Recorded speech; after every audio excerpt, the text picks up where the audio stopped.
बिहार विधान परिषद के लिए 10 seat, technically 10 seat और टेक्निकली 9 सीट भी कह सकते हैं, चुनाव होना तय है। और तकरीबन हर बड़ी पार्टी ने जिनका स्टेक इस विधान परिषद चुनाव में बनता है, उन्होंने अपने अपने उम्मीदवारों का ऐलान कर दिया है। बीजेपी और जदयू ने 4-4 उम्मीदवार उतार दिए हैं। एक पर बाई इलेक्शन होला है, इसलिए टेक्निकली 9 कह रहे हैं। बाई इलेक्शन भी इलेक्शन है, टेक्निकली 10 भी कहा जा सकता है। बीजेपी ने अपने 4 उम्मीदवारों के नाम का ऐलान कर दिया। संजय मयूख को रिपीट किया जा रहा है। मशहूर भोजपुरी गायक पवन सिंह को मौका दिया गया है। इसके अलावा अनिल ठाकुर और शीला पंडित को मौका दिया गया है। जदयू की ओर से बाई इलेक्शन पर ललन प्रसाद हैं और बाकी जो 3 प्रमुख उम्मीदवार हैं, निशांत कुमार, नीतीश कुमार के सुपुत्र भारती मेहता और शिवरानी देवी प्रजापति, इन लोगों को उम्मीदवार बनाया गया है। आज की खबर यह थी कि अशरफ अंसारी को लोजपा ने उम्मीदवार बनाया है। कुल मिलाकर 9 सीटों पर उम्मीदवार का ऐलान हो गया है। आरजेडी की तरफ से एक बड़ी खामोशी बरती जा रही थी और यह क्लियर नहीं हो पा रहा था कि आरजेडी इस सीट पर किसको उम्मीदवार बनाएगी, क्योंकि 10वीं सीट के लिए वोटों में घमासान, मतदाताओं में घमासान होना तय है। 10वीं सीट पर जब तक क्रॉस वोटिंग नहीं होगा, चाहे वो इधर से हो या उधर से हो, तब तक सुरक्षित नहीं माना जा रहा है। आरजेडी की तरफ से एक लंबी खामोशी थी। पहले हुआ कि तेज प्रताप यादव चुनाव लड़ेंगे, लेकिन तेज प्रताप यादव अपनी पार्टी के पर चुनाव लड़ने के लिए अड़ गए, इसलिए आरजेडी वहां से पीछे हटी। फिर रोहिणी आचार्य का नाम आया, लालू यादव की जो सुपुत्री हैं, सिंगापुर में रहती हैं, उन पर भी चुप्पी आ गई।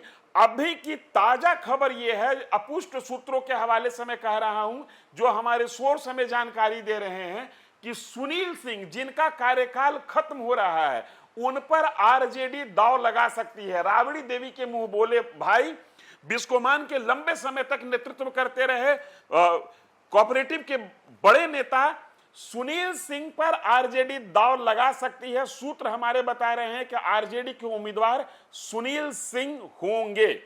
अब सुनील सिंह पर दांव क्यों लगा रही है आरजेडी, यह समझना महत्वपूर्ण है। सुनील सिंह वो चेहरा है जिनकी पहचान पार्टी से अलग व्यक्तिगत तौर पर भी है, क्योंकि कोऑपरेटिव मूवमेंट के कारण उनकी एक निजी पहचान है, और निजी पहचान ही नहीं, निजी पकड़ है। सुनील सिंह राजपूत जाति से आते हैं और इस समय बिहार विधानसभा में किसी एक जाति की सबसे बड़ी उपस्थिति है तो 32 विधायकों के साथ राजपूत जाति के विधायक सबसे ज्यादा विधानसभा में मौजूद हैं। सबसे बड़ी संख्या राजपूत जाति के विधायकों की है। लिहाजा आरजेडी अगर सुनील सिंह पर दांव लगा रही है तो यह एक तरीके से समझा जा सकता है कि संभव है कि एनडीए की ओर से भी क्रॉस वोटिंग की नौबत आ जाए और एनडीए के तरफ से भी क्रॉस वोटिंग हो। सुनील सिंह ऐसा कराने में कुछ हद तक सक्षम हो सकते हैं, क्योंकि सुनील सिंह की स्वीकार्यता, सुनील सिंह की पहचान पार्टी से इतर अपने स्तर पर भी है। लेकिन सुनील सिंह के साथ परेशानी क्या है कि सुनील सिंह नीतीश कुमार के खिलाफ मुखर रहे हैं। लिहाजा सुनील सिंह के लिए एनडीए की तरफ से क्रॉस वोटिंग होगा, यह बड़ा संदिग्ध मामला है। समीकरण यह कहता है कि एक सीट विपक्ष अपने बूते जीतने में कामयाब है, उसमें कहीं कोई संकट नहीं है। लेकिन अगर एनडीए की तरफ से 10 के 10 उम्मीदवार उतार दिए जाते हैं तो जिस एक सीट पर विपक्ष बहुत आसानी से चुनाव जीतेगा, उस एक सीट पर घमासान होना तय है। उस एक सीट के लिए मतदान के दिन विधायकों का क्रॉस वोटिंग होना लगभग तय माना जा रहा है। ऐसी स्थिति में अगर आरजेडी सुनील सिंह को ही रिपीट कर रही है तो यकीनन ये मान के चलिए कि आरजेडी भी क्रॉस वोटिंग की तैयारी कर रही है। अभी का ताजा अपडेट यह है कि लालू प्रसाद यादव के हनुमान के तौर पर जाने जाने वाले भोला यादव पार्टी के बड़े नेता हैं।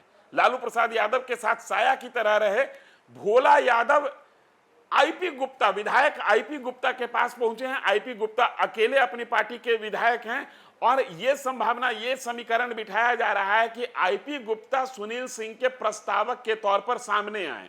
अगर आईपी गुप्ता प्रस्तावक के तौर पर सामने आते हैं तो यकीनन आरजेडी अपने विधायकों के अलावा एक विधायक कम से कम आईपी गुप्ता को अपने साथ जोड़ने में कामयाब दिख रही है। इसके अलावा बसपा के विधायक, कांग्रेस के विधायक और ऑल एआईएमआईएम के जो विधायक हैं उन पर आरजेडी की नजर है, सीपीआई एमएल के विधायकों पर आरजेडी की नजर है। और अगर क्रॉस वोटिंग की नौबत आई तो ये तमाम विधायकों के रोल, जो छोटी छोटी पार्टी के जो कम संख्या में जिन पार्टियों के विधायक हैं, उनका रोल महत्वपूर्ण हो जाएगा। बसपा के भी एक विधायक हैं, आईपी गुप्ता अकेले अपने पार्टी के विधायक हैं, उसी तरीके से कांग्रेस के पास 6 विधायक है, एआईएमआईएम के पास 5 विधायक है।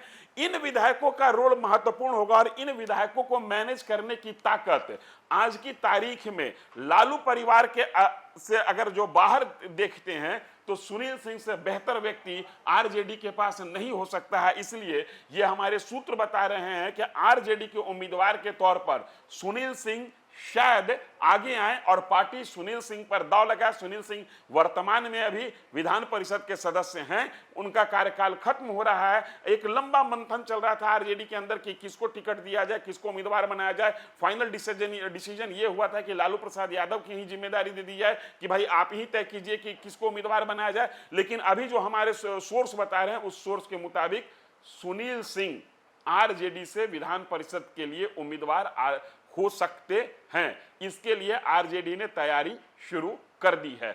हम तमाम पॉलिटिकल घटनाक्रम पर नजर बनाए हुए हैं। आप नजर बनाए रखें न्यूज़ फॉर नेशन पर। धन्यवाद।